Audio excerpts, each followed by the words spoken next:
a labor market in balance, and inflation running much closer to, but still above, our 2% objective. After a couple of years of solid growth, many forecasters have anticipated somewhat slower growth this year. The initial reading for first quarter GDP will be released later this month. The limited hard data are consistent, though, with the slower but still solid growth outlook. At the same time, surveys of households and businesses report dimming expectations and higher uncertainty about the outlook. Survey respondents point to the effects of the new federal policies, especially related to trade. We are closely watching this tension between the hard and the soft data. As the new policies and their likely economic effects become clearer, we will have a better sense of their implications for the economy and for monetary policy. Looking across many indicators, the labor market appears to be broadly in balance and not a significant source of inflationary pressure.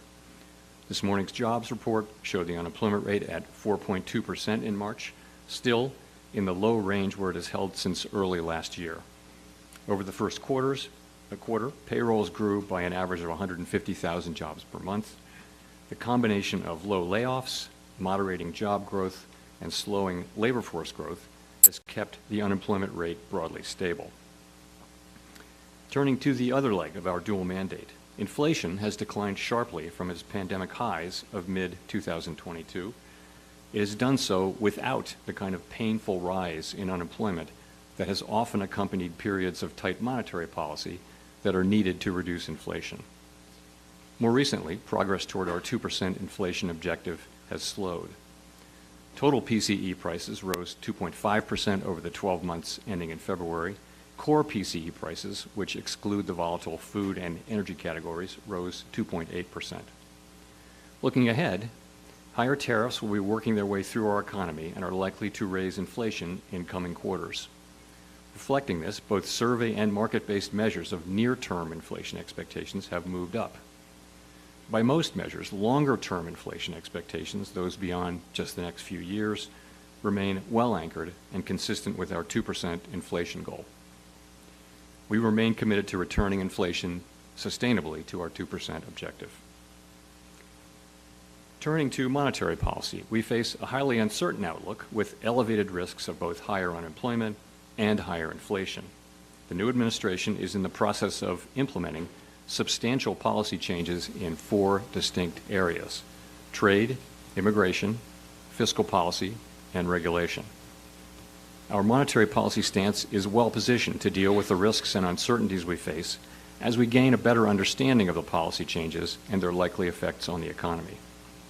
It is not our role to comment on those policies.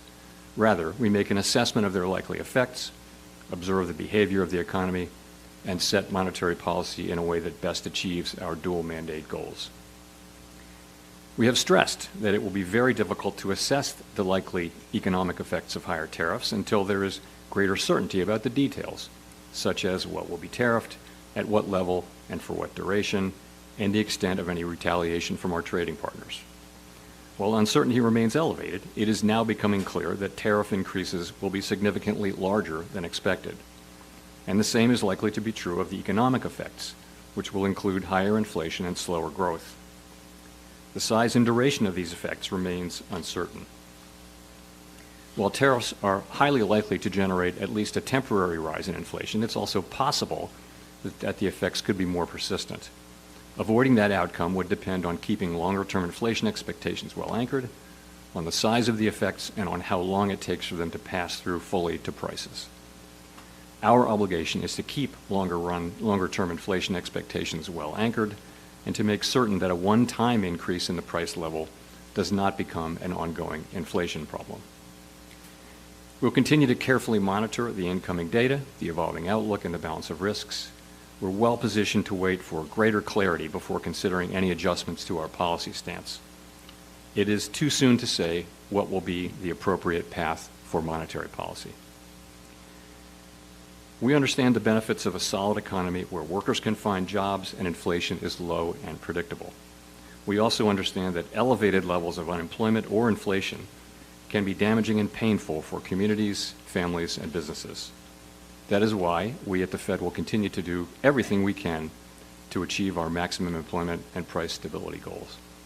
Thank you, and I look forward to your questions.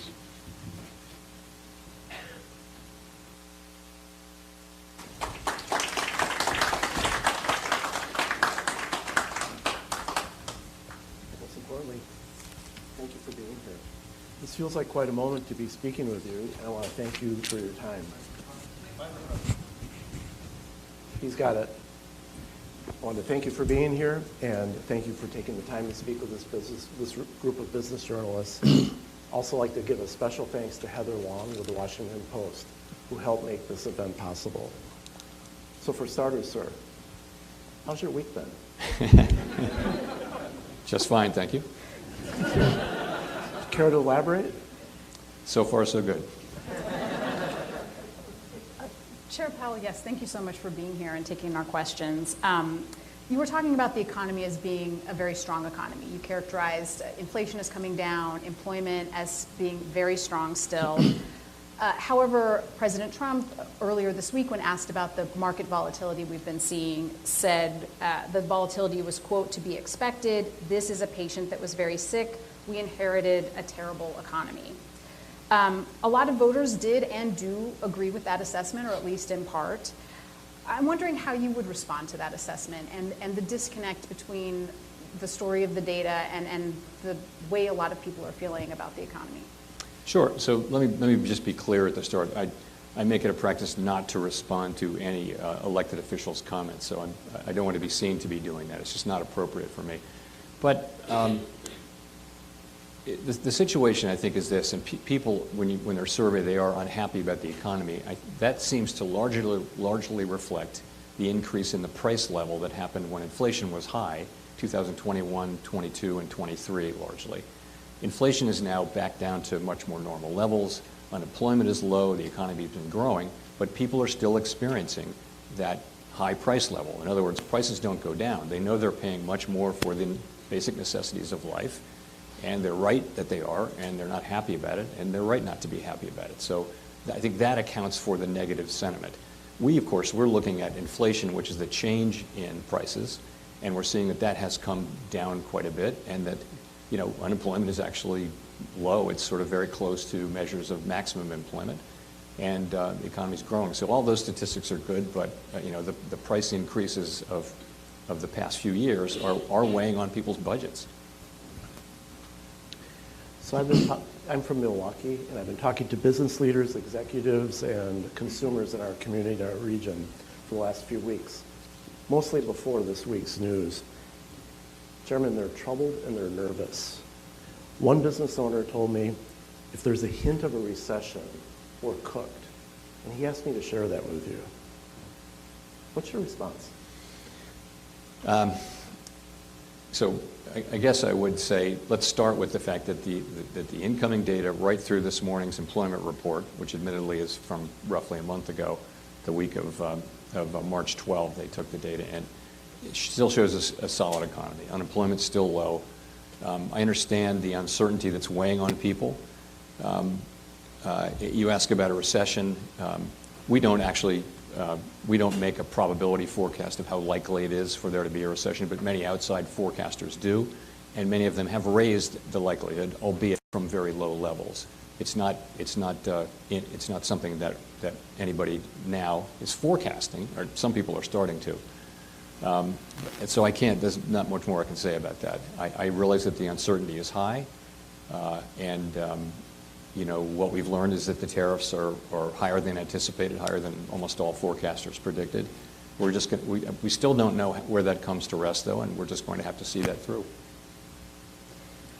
At a congressional hearing last year, one of the U.S. representatives said that you were pretty boring, and you thanked him and said that you considered that a very high compliment. And in fact, I feel like it's one of the roles of the Federal Reserve, especially since the housing crisis, to be kind of a ballast, especially in the face of the volatility of the markets and the dramatics that we can experience with the economy. Very steady, no surprises, very reliable. In a moment like this, which also has a lot of drama and unpredictability, but it is not necessarily from an economic crisis. It's by design, it's political. How do you see your role in this moment? So I think all of the values that you touched on are, in fact, the values that we try to live by. We're driven by, analysis and careful thought and discussion and debate and the merits of things. We try to stay as far as we can from the political process. We don't look at political cycles or things like that. And I think people expect that from us. They expect us to tell the truth, and that's what we're going to do.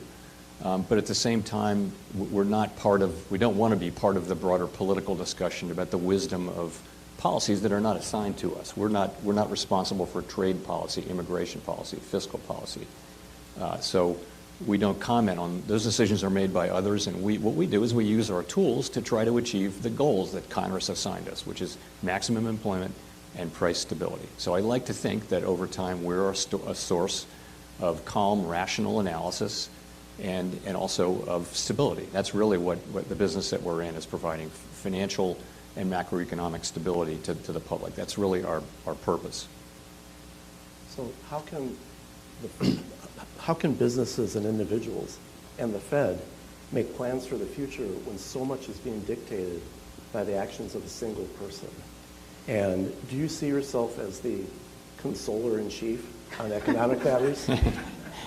No, I think, take a step back. What's happening is, as I mentioned, the new administration is making significant policy changes in trade, immigration, fiscal policy, and regulation. And you're still just a couple of months into the administration, and that process will take place. And at a certain point, the new policies will be on the table. They will be having the effects they're going to have on the economy, and uncertainty will decline. Right now, there's a lot of uncertainty about where all that's going to sort out, the forms it will take, and what the economic effects will be. If you fast forward a year from now, the uncertainty should be much lower. The actual effects of the policies should then be pretty manifest and clear. So I think I understand why it just is highly uncertain, both what the policies will turn out to be, exactly what they'll turn out to be, and also what their effects will be in the near term. We just have to go through that process, and it is just kind of a manifestation of our election cycle and a new administration coming in with new policies. I mean, given all of the change happening and the fact that we are in a period where things have not settled in yet, and that the Federal Reserve and you as chair are very projection, data-driven, policy-driven, how do you handle a moment like now? I mean, can you tweak your plans and projections? Do you just do you have to reset them? So, what we've had since in the last few months is, from the staff, has been a placeholder. Rather, they wouldn't call it a forecast because it's so uncertain. They call it a placeholder. And that's kind of how we've been thinking about it. So it's a good time to take a step back and let things clarify. That's why it's just too soon to say what the appropriate monetary policy response will be to these new policies. It is just too soon to say. We can't say with any confidence today. So that's what we're doing. We've taken a step back, and we're watching to see what the policies turn out to be and the ways in which they will affect the economy, and then we'll be able to act. Fortunately, our policy stance is in a good place for us to do that. We're probably moderately restrictive, let's say. So it's not really tight policy, but which is appropriate since inflation is a bit above target. So we think we're well positioned to address whatever may come. And in the meantime, I'd say we're waiting for greater clarity before we consider adjustments. Business owners in Wisconsin have told me that they can't make their plans. They want to expand. They want to build a new facility. They want to hire or do whatever the future calls for. They say, we're trying to look around the corner. We're not even sure where the corner is, and we're not even sure what's around the corner. Sounds like they're in the same position as you are a little bit. No, we hear the same thing. Of course, we have an incredible network of contacts with businesses and also universities, nonprofits, all different sectors, through the reserve banks and also through the Board of Governors. And that's what we hear. But again, it's a process. We're going through it, and I think we will know when we know what the policies are exactly and what their implications will be for the economy. That will all become clear, and I think that'll be a time when people can make decisions. In the meantime, though, I get it. We're hearing that a lot from people, and we are kind of in the same place, which is waiting for clarity about what our policy path should be. It might be months away. We'll have to see. Yeah. As you're talking about placeholders right now and having something in the place when there's so much that we don't know, it does occur to me that this is not the first economic shock that you have steered the markets and the economy through. Obviously, there was COVID almost exactly 5 years ago. It seems similar in certain ways with a lot of uncertainty, a lot of shock, also potential disruptions to prices and to supply, which is very much in the Federal Reserve's wheelhouse. I mean, from where you sit, can Liberation Day be compared to kind of the economic effects of COVID? Are they totally different, somewhat related?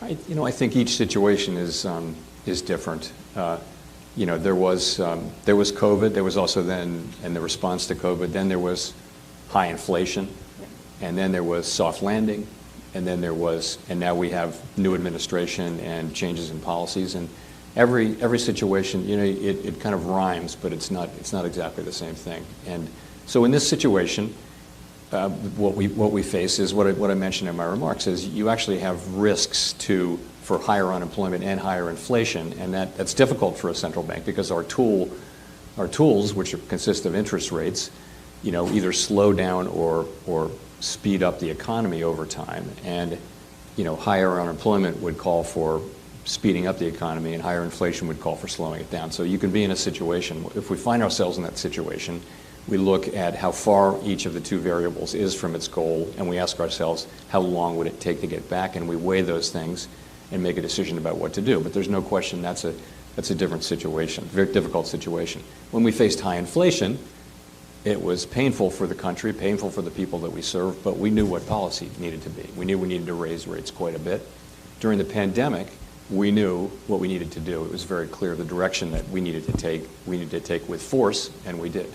It's almost a situation potentially where the dual mandate is at odds with itself. The two goals are, as we say, in tension, or they may be. I'd say that's not what we're seeing right now, but it's the effects at the margin right now would be for higher inflation and perhaps higher unemployment, but that's a marginal effect. I would say you're not in a situation like we were in the 1970s where the two goals were really both pulling in opposite directions and required. It's just very hard for a central bank to be the answer to a situation like that. But that's not the situation we're really in today.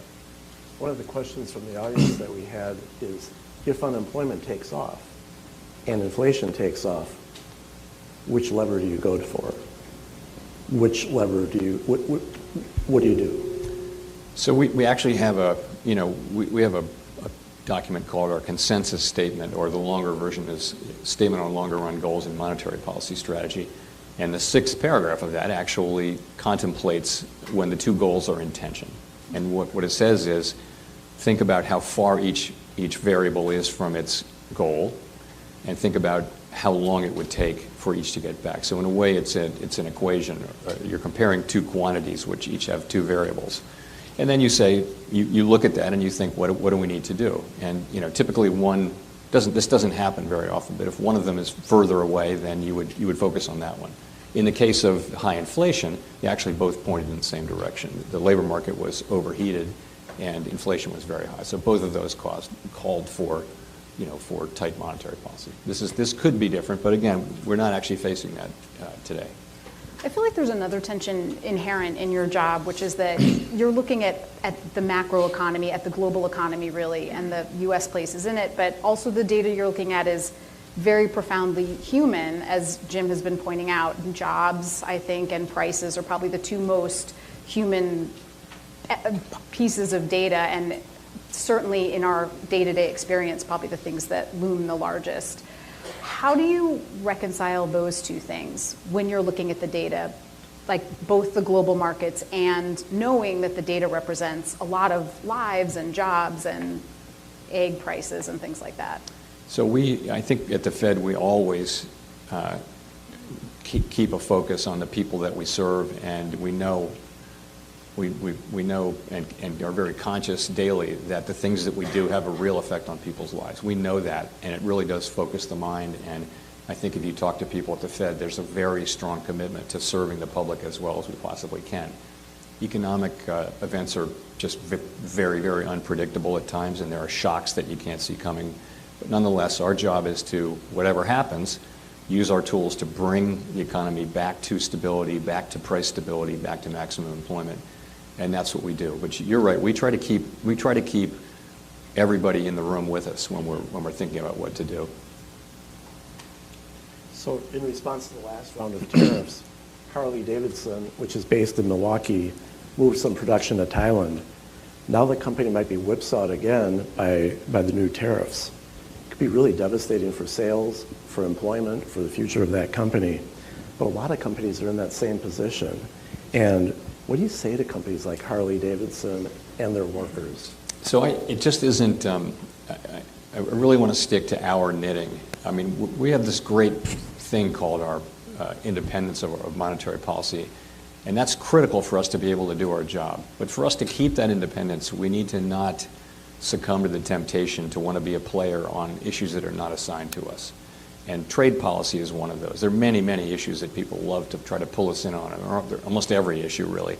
And we just need to stick to our knitting, not get pulled into those things. And so trade policy is a classic one. Energy policy is another. Climate change, immigration is not really, although all of those things have economic implications, and it gets argued that way. But if we treated those as our job, the case for our independence would disappear. So I really can't comment on, we hear the same stories like that, but honestly, the policymakers who are charged with that, they're probably hearing the same stories too, and they're reaching a judgment about what's in the best interest of the country in the long run. That's what they are doing, I guess, and that's, so it's not for us to comment on that. What happens inside the Fed at a moment like right now, when there's so much change and quite a bit of uncertainty? When you're watching things unfold, what does that look like, practically speaking? What are people doing inside the building? So I'm very proud to work with the people I work with. I can tell you that in times like this, or times like the pandemic, where the global financial markets were shutting down, the global economy was shutting down, people step forward and they say, "We've got this." These are career people who were here for the global financial crisis. They've got 25 years, 35 years of experience with crises, and they step forward and it's just incredible what they can do and how good they are. It's a great honor to work with them. So right now isn't that situation. We have the situation we have. So our trade people and our inflation people and our macroeconomists are all working hard to kind of digest the news of this week and try to filter that into the forecast that they'll make. And policymakers are doing very much the same thing, and we're reading everything we can about what's happening and lots of outside analysis too. We don't have an FOMC meeting until May 6 and 7, so that's really a process that lasts several weeks. And we're not quite at that stage yet, but we're kind of thinking ahead to that and working through all of that. I will say though, it feels like we don't need to be in a hurry. It feels like we have time really? to. Yes. It feels like we don't. No, it's like I said. You have. Inflation is going to be moving up and growth is going to be slowing, but it isn't really. To me, it's not clear at this time what the appropriate path for monetary policy will be, and we're going to need to wait and see how this plays out before we can start to make those adjustments. Question from the audience. One of our SEBU members is: are you in contact with other central bankers in other countries at a time like this? Yes, pretty frequently. Absolutely, I am. And the same was true during the other crises I've been through. Not only that, though, we do meet very regularly. The IMF World Bank meetings here in Washington twice a year. We go to Basel multiple times a year to meet. That's all central bankers. And there are also G20 meetings, G7 meetings where the central bankers are there. So we're kind of regularly meeting and talking. And when we're not doing that, we're also texting each other. And is there a group chat? I'm not at liberty to say. No. No, there's not. And have you talked to those central bankers this week? Recently, yeah, I didn't want to get too specific about this, but yes, I have. What's their sentiment? Can you characterize that? I'd rather, again, I don't comment on what my international colleagues say, or it's not appropriate. But we're talking about events. We're talking about the implications for the economy. We're discussing what we're hearing from markets and from business people and for from the elected governments too. It's all the things you would expect us to be talking about on a regular basis. It's one of the best things about this role is that the central banks have a lot. We're all non-political, so we think about things in quite similar ways, and they're real bonds. We're not lobbying each other ever on policy. It's just never. That's just not a thing, because we do our policy here, they do their policy there. But we develop really, really good relationships and bonds with them, and it's one of the real pleasures and benefits being able to talk about this, just not only with the great people at the Fed, but also with the leaders around the world. I mean, it's interesting because it is a job of enormous responsibility and power, but it's also a job. How would you characterize the job of Fed chair? Like, how is it as a job? Honestly, that's what it is. I really feel just like another person doing that job. Really? Yeah. You just like... That's how it is. I'm doing a job. I have a job to do. I actually really like the job. I like it a lot. I enjoy it. It can be stressful at times. Nonetheless, incredibly interesting, great people to work with, really important. What more could you want? But that's what it is. And, I'm blessed by working with great colleagues who are really committed to getting it right. I mean, fully appreciate how important it is that we get it right. And do everything we possibly can to bring the best thinking, the best analysis, and debate things, over and over until we feel like we're in the right place. At the same time, there is no certainty in this. You can be wrong because the economy can zig when you thought it was going to zag. So your term as Fed chair ends about a year from now. What do you think about your job security? I fully intend to serve all of my term. Excellent. I mean, as we're getting close to wrapping up, I did want to ask something a little bit out of the box. I think because you do have a position of such great responsibility, people are very curious about you, and I think people tend to read into everything a Fed chair does, small gestures, word choice. I know it's part of our jobs in this room to pore over every word you choose. I did want to ask about one thing that I've wondered about for years, which is your tie. You always seem to wear a purple tie, and every time I think I've seen you, you've worn a purple tie, and I'm wondering if there's significance to that? Well, at the beginning, the only significance was that I like purple ties. Okay. But I will say, so then the next press conference, I reach for a blue tie or a red tie, and I go, maybe not, And so I wind up wearing purple ties. And then it becomes a thing, and now I definitely wear purple ties all the time. Okay. But I felt like, it just felt a little awkward to be wearing one that was identified. We are strictly non-political. I can't stress that enough. We are not, it's not that we're bipartisan. We are non-political. We don't do that. And so purple was a good color for that. That's all. Plus, I like purple ties. Sorry, I didn't give you a purple guitar pick. I have one other Milwaukee question that I overlooked here, but in Milwaukee and other parts of the country, the housing market is out of whack. In our market alone, in southeastern Wisconsin, there's 5,000, the market's out of whack by like 5,000 houses that need to be on the market for it to have equilibrium. And a report this week said tariffs could tack on some $6,000 to the cost of building a new home.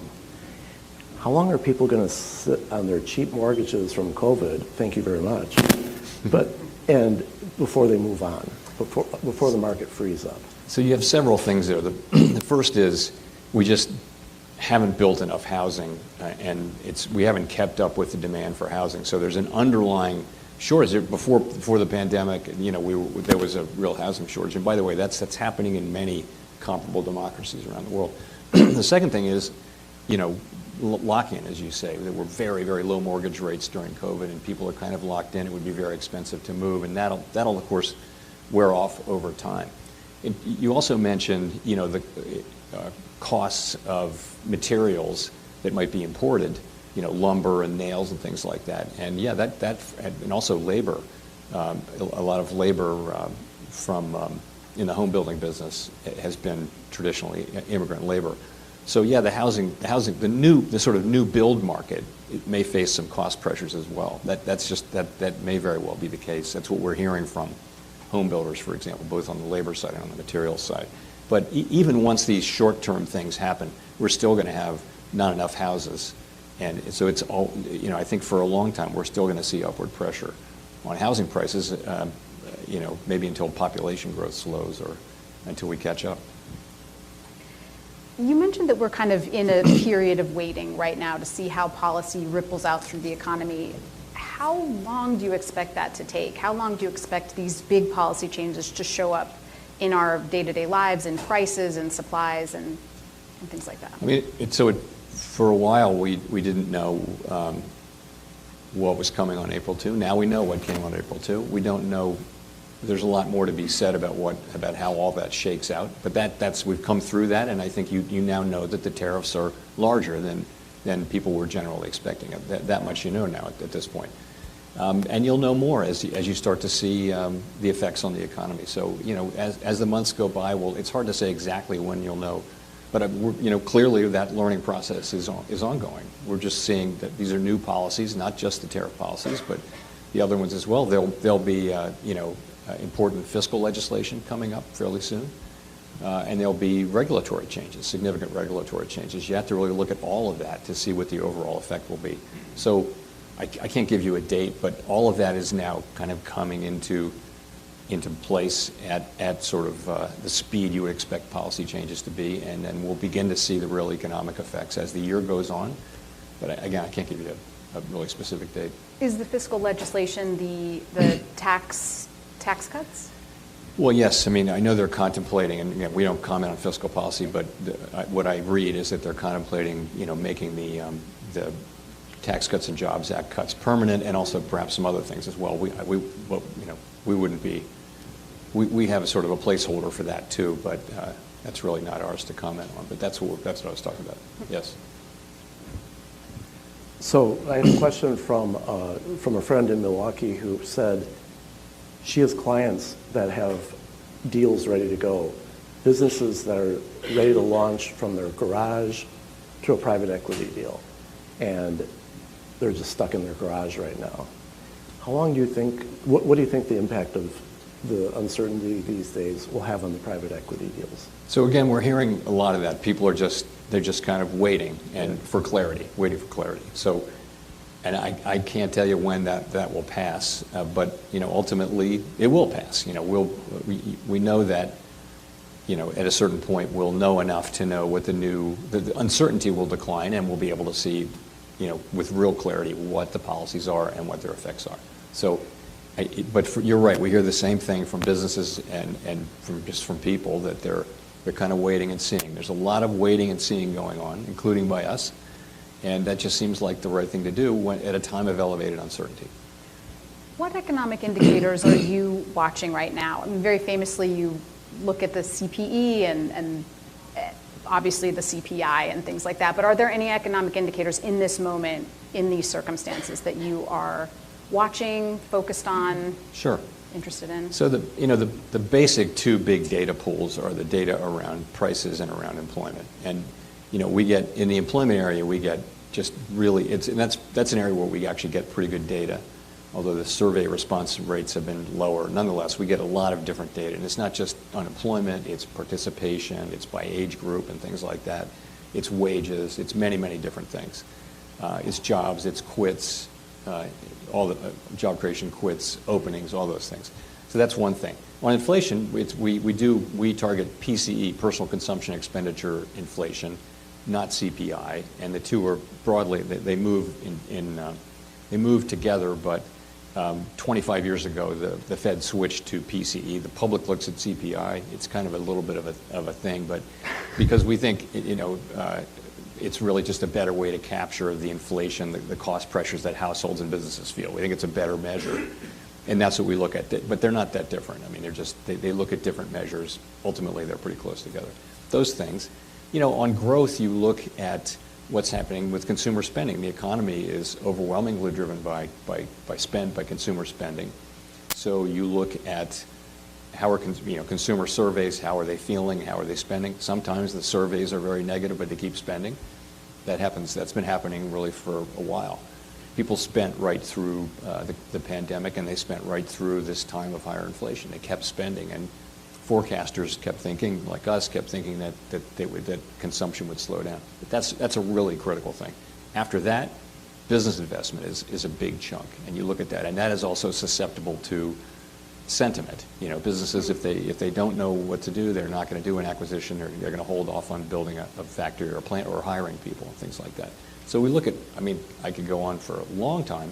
We look at a lot of data, and we try to make sense. We also talk to people who are in the real economy.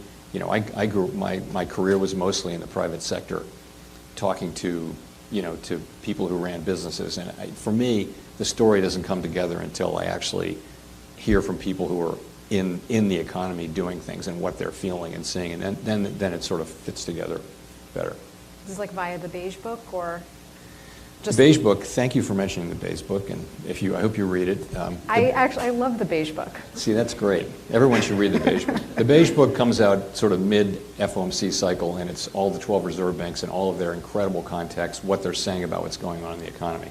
So if you want to know, you can look at the national data, but if you want to know what's going on in regions and at different industries, you look at the Beige Book. So it's really a critical thing. And actually, the reserve bank system that we have is an enormous strength of the Federal Reserve System. We have these 12 reserve banks with their own, economics departments and own participants on the FOMC. So that's a great thing to look at. I'd like to ask you about another body of work that many of us know that you're familiar with, and that's the Grateful Dead. So, question for you, sir. American Beauty or Terrapin Station? American Beauty.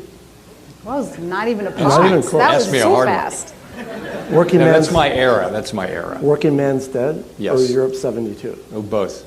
Yeah, come that's on. my era. We're in the same era here. So that's, for me, it's late 60s to mid 70s. So Touch of Grey, what do you think? It was their only hit, but it's a good song. Okay. Yeah. Finally, Are we going to do this? I feel like you're speaking another language. there's a well-known Grateful Dead bootlegger who, with I believe the permission of the band, Dick's Picks, who's put Yeah. out. So what's your recommendation of those hundreds of I Dick's Picks? don't have any Dick's Picks. Like I said, Come my on. real interest was late 60s to mid 70s. Yeah. And I saw them a bunch of times, and I know every note on every song from that era, but since then I've been busy, actually. Well, we thank you for taking time out of your schedule to join us here, and we appreciate your work. Thank you very much. Thanks, everybody. Thanks, Jim. Thank you.